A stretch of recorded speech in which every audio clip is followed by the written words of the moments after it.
وجمع بينكما في خير. بارك الله لكما وبارك عليكما وجمع بينكما في خير.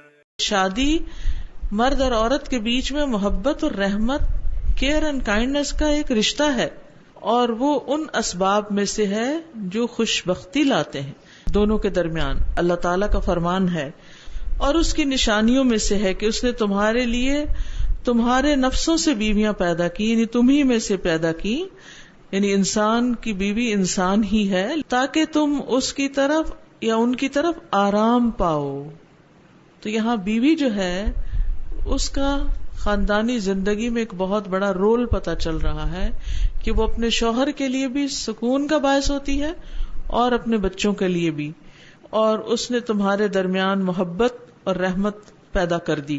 بے شک اس میں البتہ نشانیاں ہیں ان لوگوں کے لیے جو غور و فکر کرتے ہوں کہ کس طرح دو اجنبی لوگوں کے درمیان اتنی محبت، ایک دوسرے پہ خرچ کر رہا ہے، دوسرا دوسرے کی خدمت کر رہا ہے. یعنی صرف ایک نکاح کے رشتے سے یہ سب کایا پلٹ گئی، یہ کیسے ہو گیا؟ یہ اللہ کی قدرت کی بہت بڑی نشانی.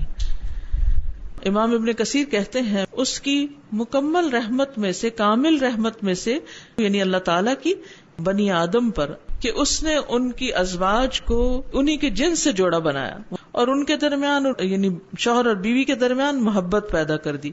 اور مودہ کیا ہے؟ وہ محبت ہے، اور رحمت وہ شفقت ہے.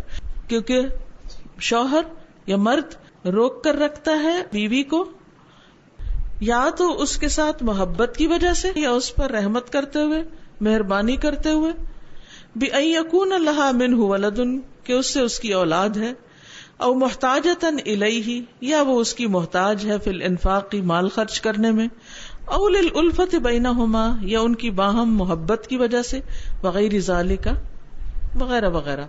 یعنی اس سے یہ پتہ چلتا ہے کہ شوہر بیوی کو بعض اوقات، یعنی کہ اس کو اپنے ساتھ رکھتا ہے، اس پہ مال خرچ کرتا ہے کیونکہ وہ اس سے محبت کرتا ہے. کبھی محبت اتنی نہیں بھی ہوتی، اتنی اٹریکشن ایک دوسرے کی نہیں بھی ہوتی، لیکن وہ اس پر رحم کرتا ہے کہ میں اس کو چھوڑ دوں گا تو کہاں جائے گی. کبھی اس لیے، یعنی وہ بھی نہیں ہوتی بات، لیکن بچے ہوتے ہیں تو بچوں کی وجہ سے. کبھی ایسا ہے کہ بیوی بہت محبت کرنے والی ہوتی ہے تو اس وجہ سے کہ آپس میں ان کے تعلقات اچھے ہو جاتے ہیں. تو یہ بہت سارے اسباب ہوتے ہیں جس کی وجہ سے یہ بانڈنگ ڈیولپ ہوتی ہے اور یہ رشتے مضبوط ہوتے ہیں. ان چیزوں پر، ان فیکٹرز پر غور کرنا چاہیے. اگر ایک چیز کام نہیں کر رہی، مثلا آپ سمجھتے ہیں کہ آپ ایک درمیانی شکل و صورت کے، مثلا، اور یہ چیز شوہر کو اٹریکٹ نہیں کر رہی آپ کی شکل و صورت، یا اس کے ذریعے آپ اس کی توجہ نہیں لے رہے، کیونکہ مرد کے لیے عورت کی خوبصورتی جو ایک بہت بڑی اٹریکشن کی چیز ہوتی ہے، اس کی وجہ سے وہ بہت سی اور چیزوں کو اگنور کر دیتا. تو اگر ہیں آپ خوبصورت لیکن اس کو نہیں وہ خوبصورتی اس طرح لگتی، وہ اس کی چوائس نہیں، پسند نہیں، ماں باپ نے شادی کر دی، اب کیا ہے کہ آپ کی کیئر، آپ کی کائنڈنس اور اس طرح کی چیزیں جو ہیں وہ یعنی مجبور کریں گی اس کو کہ آپ کو روک کے رکھے، یا خدمت، یا بچوں کی اچھی تربیت، یا گھر کا اچھا انتظام و انصرام، یا آپ کی خیر خواہی. یعنی بہت ساری ایسی چیزیں ہو سکتی ہیں. ایک کام نہیں کری تو دوسری تو تیسری. گھر بنانے پڑتے ہیں، رشتے نبھانے پڑتے ہیں. یہ بنی بنائی چیزیں نہیں ملتی، ہر ایک کو ان میں محنت اور ورک کرنا پڑتا ہے، اور بعض اوقات مرد سے زیادہ عورت کو گھر بنانے کے لیے محنت کرنی پڑتی ہے، بہت سی چیزوں کو قربان کرنا پڑتا ہے. جو عورتیں ضد میں آ جاتی ہیں، صرف اپنے مطالبے منوانا چاہتی ہیں، صرف اپنی ہی بات اوپر رکھنا چاہتی ہیں، وہ کبھی نہیں بچ سکتی. کیونکہ بعض اوقات عورت کیا چاہتی کہ ہر بات اس کی مرضی کی ہو، نہ شوہر کی مرضی، نہ ساس کی مرضی، نہ گھر کے کسی اور فرد کی مرضی، نہ کچھ، ہر کام اس کی مرضی اور مطلب کا ہو، اور جب وہ نہیں ہوتا تو وہ ناراض رہتی، اور چھوٹی چھوٹی باتوں پہ ناراض. یہ ناشکری کی انتہا ہے. ایسا شخص نہ دنیا میں خوش رہ سکتا اور اپنی آخرت کو بھی داؤ پہ لگایا ہوا اس نے. کیونکہ آپ کو معلوم ہے کہ نبی صلی اللہ علیہ وسلم نے کتنی واضح حدیث اور اتنی ڈرا دینے والی حدیث ہے جس میں آتا ہے کہ شوہروں کی ناشکری سے بچو، کیونکہ میں نے عورتوں کی اکثریت کو جہنم میں پایا ہے. کیونکہ شوہر کی ناشکری جو ہے وہ عورت کے لیے جہنم میں لے جانے کا باعث. ایک اور موقع پر فرمایا وہی تمہاری جنت ہے وہی تمہاری جہنم ہے. یعنی تمہارا سلوک اور رویہ اور معاملہ شوہر کے ساتھ کیسا ہے اس پر تمہاری آخرت کا انحصار ہے. تو اس میں مرد کے اوپر ذمہ داریاں کچھ اور ہیں اور عورت پر کچھ اور ہیں. جب تک دونوں نہیں نبھائیں گے, دونوں پوری نہیں کریں گے, بات نہیں بنے گی. کیونکہ بعض اوقات ایک فریق کر رہا ہوتا دوسرا نہیں کر رہا ہوتا, تو بھی صبر کرنے کی ضرورت ہے, کیونکہ وقت کے ساتھ ساتھ حالات میں بہتری ہو جاتی ہے. لیکن چھوٹی چھوٹی باتوں کو پہاڑ بنا لینا اور فتنہ فساد کریٹ کرنا یہ درست نہیں. تو شادی مدد کرتی ہے نفس کی پاکیزگی پر, یعنی انسان کے خیالات نہیں بھٹکتے حرام کاموں سے, اور معاشرے کو پاک کرتی ہے منکرات سے. اس کے بہت بڑے فائدے ہیں اور اس کی مصلحتیں بہت سی ہیں, نہیں عام مردوں اور عورتوں تک بلکہ ساری امت تک اس کے اثرات جاتے ہیں. کیسے؟ اگر میاں بیوی میں نہیں بنتی اور بچے بھی ہیں تو پھر کیا ہوگا؟ بچے رل جائیں گے. اب ایک عورت کے 5 یا 6 بچے اور وہ طلاق لے بیٹھتی ہے, یہ ایک بھی بچہ ہے, تب آپ دیکھیں جو بچہ باپ کے بغیر پلے گا اس کا کیا بنے گا؟ نانا نانی اور ماموں اور دیگر لوگ جو مرضی ہوں باپ نہیں بن سکتے, باپ کی جگہ کوئی نہیں لے سکتا. تو ایسے میں ایک عورت اتنی خود غرض نہ ہو جائے کہ اگر شوہر نے اس کی چھوٹی سی بات نہیں مانی تو اس پر اس سے ناراض ہو جائے اور طلاق کا مطالبہ کر دے. ایسی صورت میں وہ اس بچے پر رحم کرے کہ یہ کس طرح پلے گا, کہاں کس کے ٹکڑوں پہ پلے گا, کس کے گھر پلے گا, کیا بنے گا اس کا. کیونکہ بعض اوقات ماں باپ اپنے بچی کا سوچتے ہیں, وہ اس کی شادی کی فکر میں ہوتے ہیں, اور جہاں رشتہ دیکھا جاتا ہے یا کوئی رشتہ آتا ہے اسے کہتے ہیں آپ فکر نہیں کریں بچہ ہم رکھ لیں گے, آپ لڑکی لے جائیں ہماری. کیونکہ ماں باپ کو ہوتا ہے کہ ہماری بچی بس جائے, کیونکہ وہ جو اگلا رشتہ ہے نا بچی کا بچے کا وہ اتنا محبوب نہیں ہوتا جتنا اپنے بچے کی فکر ہوتی ہے. قدرتی بات ہے. اب وہ بچہ کس کے ہاں پل رہا ہے, کس کے ساتھ پل رہا ہے, اپنے آپ کو وہاں رکھ کے دیکھیں. تو بعض اوقات اپنی خواہشات کی تکمیل میں بچوں کی زندگیاں داؤ پہ لگا دیتے ہیں اور پوری امت کی بربادی ہو جاتی, یعنی اس تک اثرات جاتے ہیں, کیونکہ خاندانی زندگی پر اجتماعی زندگی کی مضبوطی کا انحصار ہے. اب ایسے بچے جو محبتوں سے محروم پلتے ہیں تو پھر کیا ہوتا ہے, وہ سارے معاشرے سے انتقام لینا شروع کر دیتے ہیں. بعضوں کے چور ڈاکو بن کے نکلتے ہیں اور ایسی خرابیاں بڑی بڑی کرنے لگتے ہیں. اللہ ماشاء اللہ, جس کو اللہ سنبھال لے وہ الگ بات ہے.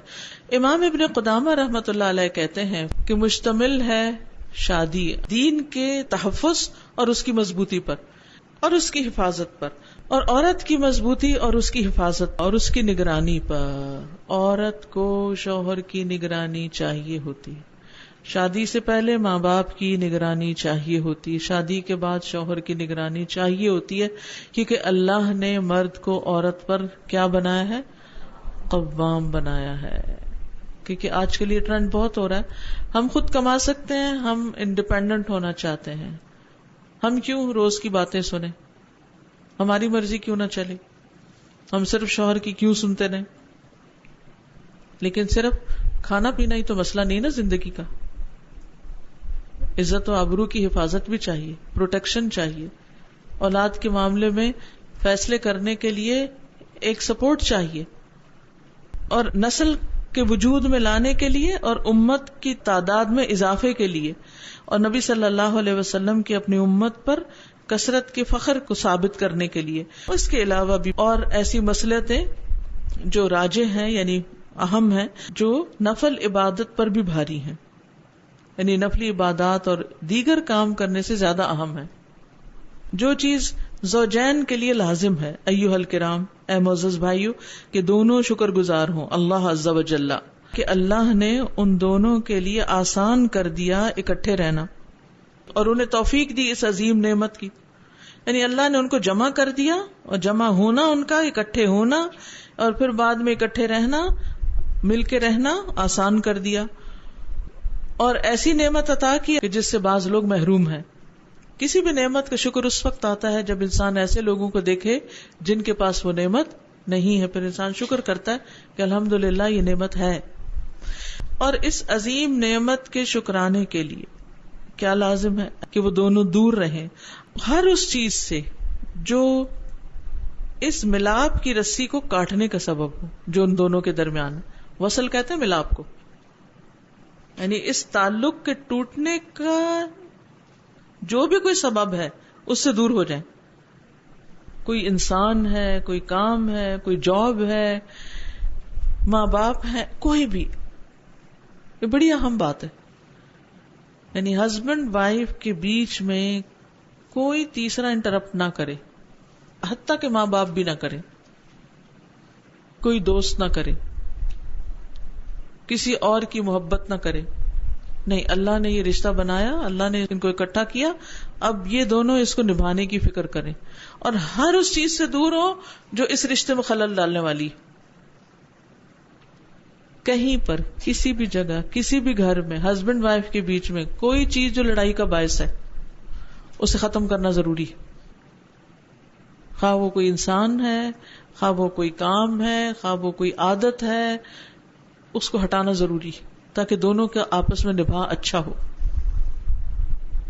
اور یہ مرد اور عورت دونوں کو کرنا ہوگا. وَتَشْتِيتِ شَمْلِهِمَا، اور جو بکھیرنے والی ہیں ان کے اتحاد کو، خاصتاً المعاصی والذنوب، خاص طور پر نافرمانیاں اور گناہ جو ہر مصیبت کی جڑ ہیں اور ہر بدبختی کا سبب ہیں، سورس ہیں. اور ان دونوں پر لازم ہے کہ وہ ایک دوسرے کے حقوق ادا کریں اور جو چیزیں واجب ہیں ایک دوسرے کے معاملے میں ان کا لحاظ رکھیں. مراعات یعنی نگرانی کرنا، ان کا لحاظ و پاس رکھنا، جو بھی حقوق اور واجبات ہیں تو ادا کرے گا شوہر جو اس پر واجب ہے.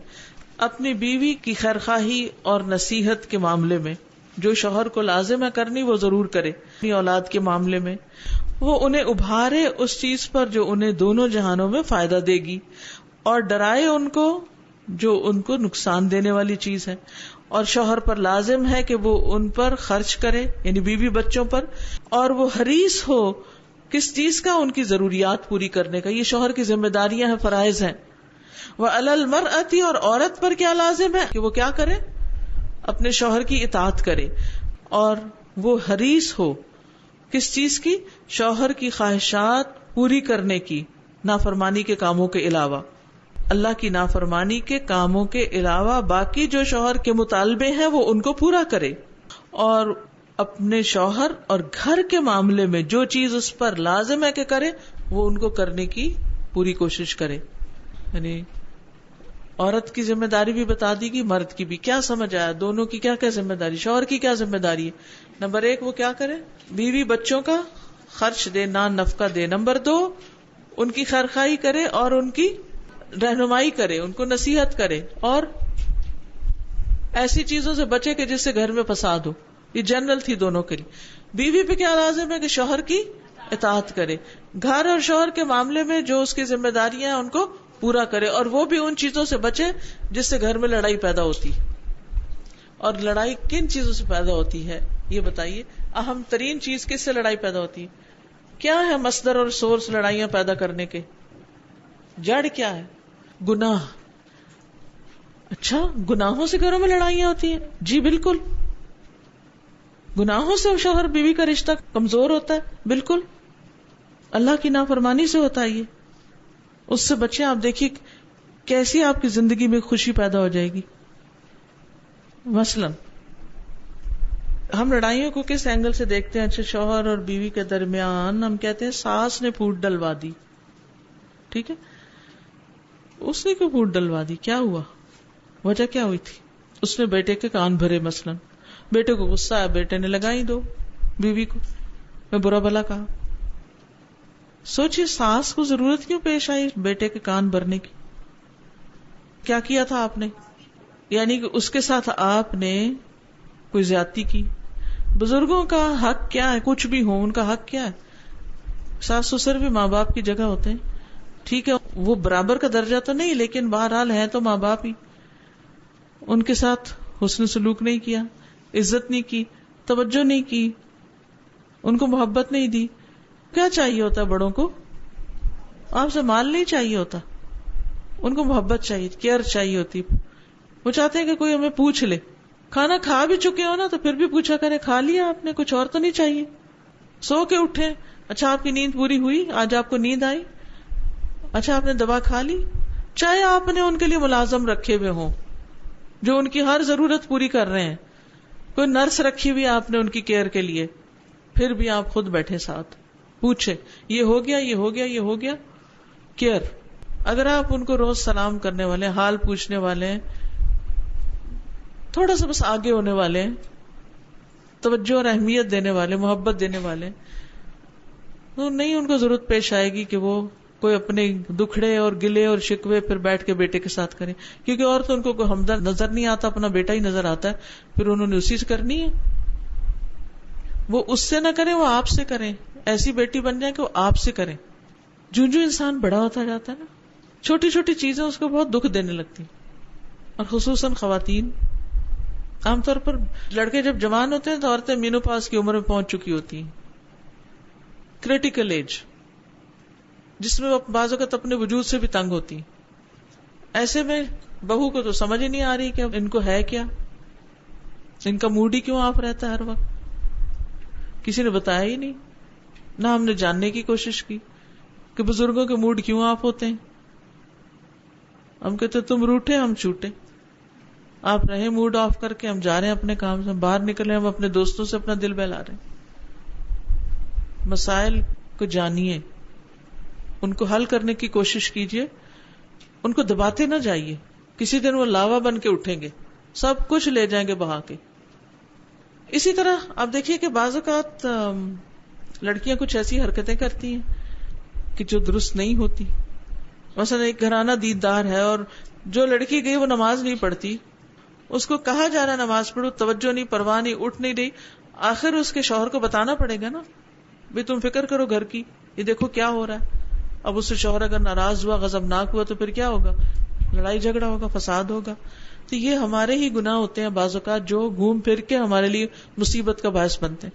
بعض اوقات چغل خوری کی عادت، ادھر کی بات اٹھائی ادھر، ادھر کی ادھر، اور اس میں جھوٹ ملایا، ایگزیجریشن کی. بہت ساری ایسی چیزیں ہوتی ہیں جو گھروں میں ہو رہی ہوتی ہیں. بعض اوقات ہم دوسرے کے لیے گڑھا کھود رہے ہوتے ہیں اور خود جا گرتے ہیں اس میں. تو اس لیے جب کوئی ہماری نافرمانی کرے، ہمارے ساتھ زیادتی کرے، ہماری ناقدری کرے، تو اس کو بلیم نہ کریں، اپنے آپ کو کریں کہ میں کہاں گناہ کر رہی ہوں جس کی وجہ سے اللہ سبحانہ و تعالیٰ نے اس کے دل میں میری قدر گھٹا دی ہے. میری غلطی کہاں ہے؟ اپنے اندر تلاش کیجیے وجہ. اور جب ان میں سے کوئی ایک دوسرے کے حق میں کوئی غلطی کرے اور اس کو بیان کرے، اس کی غلطی حکمت اور نرمی سے، چاہیے کہ دونوں بات کرنے میں سختی سے بچیں. یہ بہت اہم بات ہے، یعنی بات سخت نہ کریں، باتوں میں نرمی رکھیں. بڑے سے بڑے اختلاف میں تانے نہ دیں، آرام سے اپنا نقطہ نظر پیش کریں. اور سختی کرنے میں حد سے بڑھ جانا، اس سے بھی بچیں، خصوصاً شوہر کی طرف سے، جب تک اس کی کوئی شدید ضرورت نہ ہو. چاہیے کہ دونوں ہی حریص ہوں اس بات پر کہ نرمی چھائی رہے ان دونوں پر آپس کے معاملے کے وقت. یعنی ہسبینڈ وائف کی باہم ڈیلنگ میں نرمی پریویل کرے، نرمی کا پہلو غالب رہے، کیونکہ کامیابی، خوش قسمتی اور فلاح اسی میں ہے. ام المومنین عائشہ رضی اللہ عنہا کہتی ہیں، نبی صلی اللہ علیہ وسلم نے فرمایا، عائشہ نرمی برتو. جب اللہ سبحانہ وتعالی کسی گھرانے کے ساتھ خیر کا ارادہ کرتا ہے تو نرمی کے دروازے کی طرف ان کی رہنمائی کر دیتا ہے. ان کے دل نرم ہو جاتے ہیں، ان کی باتیں نرم ہو جاتی ہیں.